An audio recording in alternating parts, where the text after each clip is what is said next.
Hello people of the internet, welcome to episode 21 of Paint to Life, the YouTube channel where we take tiny plastic miniatures, throw some acrylic paint on them, and breathe life into them with storytelling so you might learn something new on the subject or perhaps take them to use in your own campaign.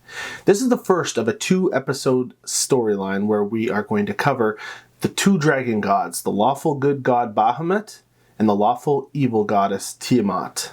In today's video, I'm going to be repainting a WizKids Icon of the Realms pre-painted Bahamut up in this corner of the screen so you can watch along.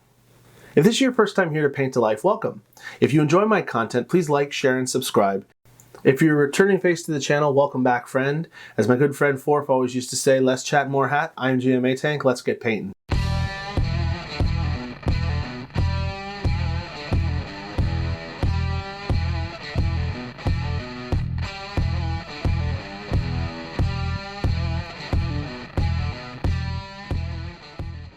Now, without further ado, may I present to you His Eminence, Bahamut.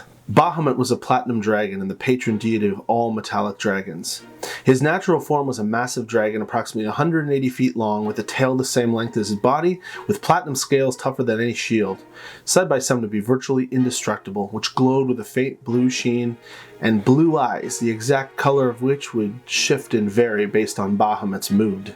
By draconic standards, Bahamut was neither vain nor desirous of treasure. He valued wisdom, knowledge, and songs instead. He used the great wealth he amassed over the ages to help those in need, while using the magic items he had gathered to further his goals across Faerun. But why are Bahamut and Tiamat, for that matter, weaker than the gods of men, when dragons are so much more powerful creatures in comparison? Before the time of men, elves, and dwarves, the cosmos were much different than they are today. Primordials were titan, godlike beings made of manifested entropy and elemental energy, and they warred with the gods during the time known as the Dawn War. There was a mighty god of all dragonkind named Io, also known as Asgarath. Now, Io was really good friends with the over-god named Ao. Side note, Ao, in my opinion, is like a placeholder for a dungeon master. He is the god of gods. He has control of absolutely everything, and as such, kind of like a dungeon master who's leading a campaign would have. In one of the most violent battles of the war, Asgarath in all his arrogance faced alone a primordial named Irikhus, the Lord of Terror, who killed him by cleaving him in two using his adamantium great axe.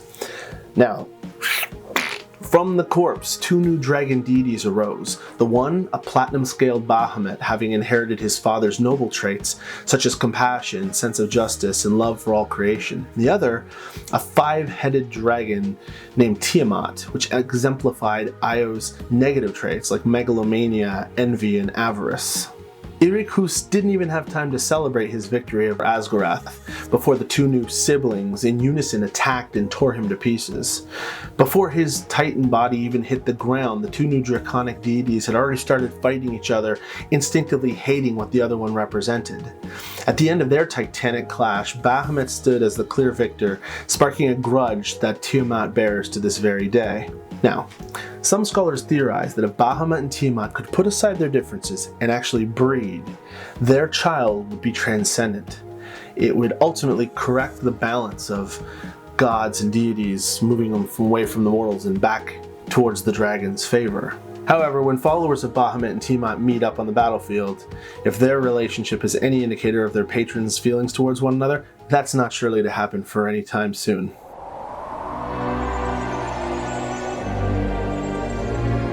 Raylan, the blue dragon, was surrounded by the jungle fauna. His smooth scales reflected the sunlight coming down from the canopy, and the baboons in the trees eyed him cautiously. The primates had never seen a creature like this in their home, and they were correct.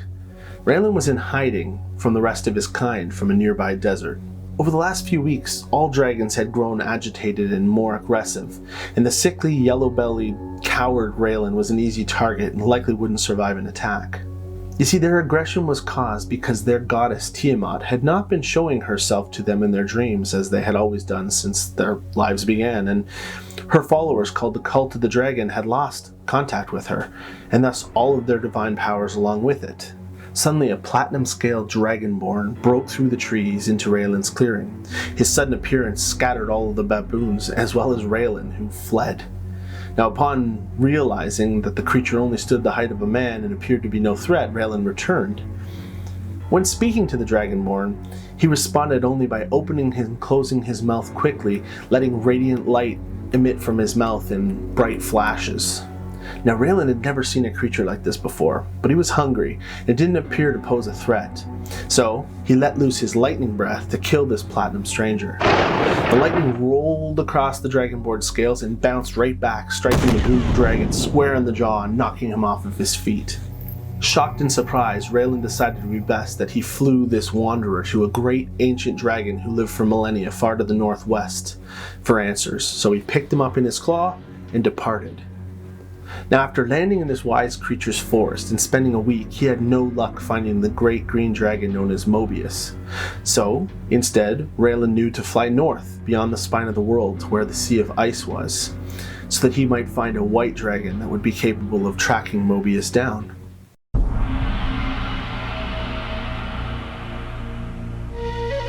Seeing a potentially good spot, Raylan placed the wanderer down on a floating ice pack and followed it for a distance while it wandered aimlessly, opening its mouth, blasting light. Sure enough, a white dragon known as Glacius appeared, ambushed the wanderer, tackled him to the ground, and began to savagely chew on this platinum dragonborn's head, when suddenly there was this large purple explosion, and Glacius was knocked backwards, blowing out some of the teeth out of his mouth in the process.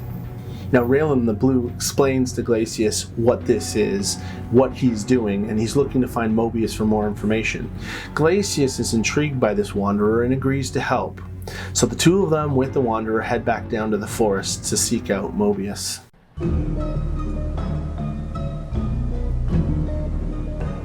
Days later, Glacius had successfully tracked down Mobius, and there they were, in his lair. Forest glade covered by a canopy woven into a lattice overhead, cages full of humans and elves of various ages, basically a living menagerie of pets that belong to this creature. When Mobius finds them in his lair, he sarcastically welcomes them, tells them that he does indeed understand what the light emanating from the creature's mouth means, but he won't tell them. It is more interesting to watch them fail than to help them succeed. Now, while the white, blue, and green dragon fight amongst themselves, something in one of the cages attracts the attention of the wanderer. When Mobius looks over, he sees that the paladin in the cage is bowing down to the platinum creature. When he approaches the paladin to ask what the connection is, the paladin refuses to answer despite the threat of death. Mobius realizes, though, someone is living in his territory who has a knack for getting information out of stubborn people. So the three dragons, the wanderer, and the paladin take off to find the black dragon living in his forest.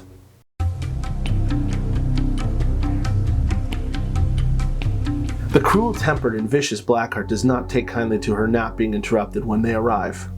Blackheart and Mobius soon get into a shouting match about respect, and the next thing you know, the black and green dragon are brawling in the woods. During the brawl, though, the Platinum Wanderer makes his way over to the paladin who's been crippled and lays his hands upon him. Glowing radiant light, and the paladin is cured. He quickly sprints up and disappears into the woods. Now, this activity stops the violence between the two fighting dragons, and Raylan orders Glacius to go track down and bring back the paladin, which he does, a frozen block of ice that he's breaking into and having a snack. This whole thing has intrigued all four dragons. Blackheart approaches the wanderer and says, "What the hell are you exactly?" as she regurgitates a line of acid right into his face, which slides harmlessly off his scales, sizzling onto the grass below. Suddenly, a purple feedback strikes the black dragon into the chest, knocking her to the ground, taking the wind right out of her, and she wheezes as she gets back to her feet. Asgarath Crater. All the dragons look towards Mobius.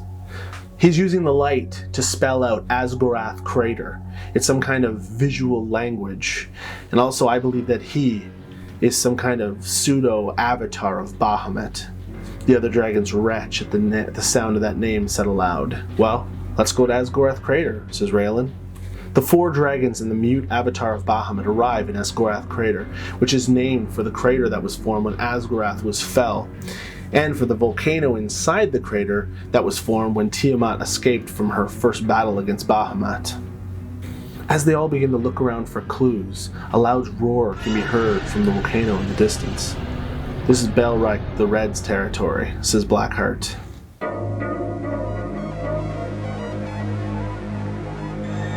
The red dragon lands nearby, its massive frame dwarfing the diminutive Glacius and towering over even the ancient Mobius.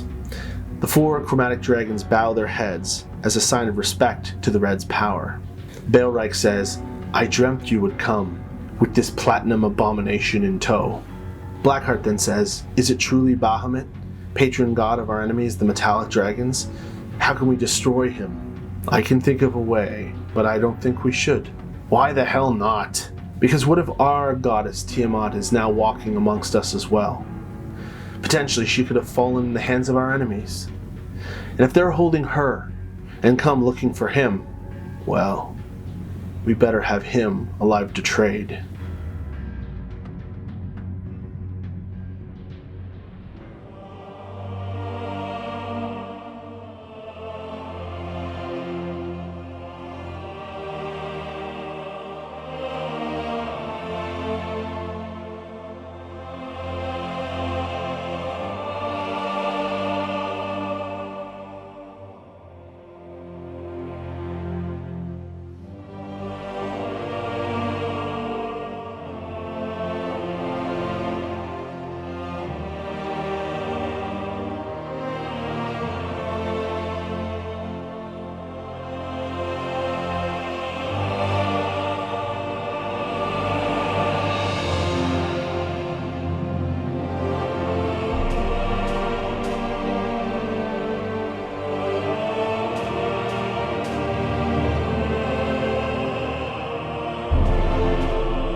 Alright, well what did you think of the first half of our 2-part video on Bahamut and Tiamat?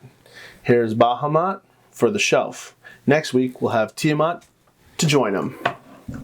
Guys, now's the time to head on down to your friendly local gaming store and give miniature painting a try. Grab a couple brushes, some paints, grab a couple of the WizKids Norzels line. They have great easy entry-level miniatures that are pre-primed, easy to use, and I strongly suggest that you go. I'm sure you'll find something there that piques your interest. Just don't forget to tell them that Atank sent you.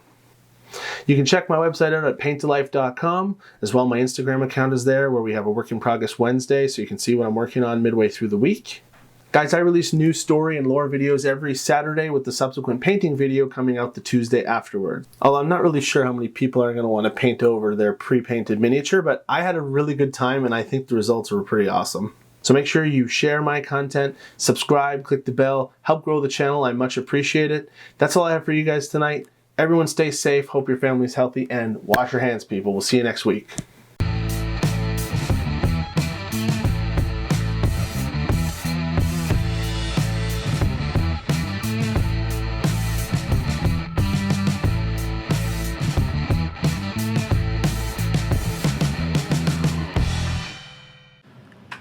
And now it's time for some relaxing ASMR, brought to you by Atank.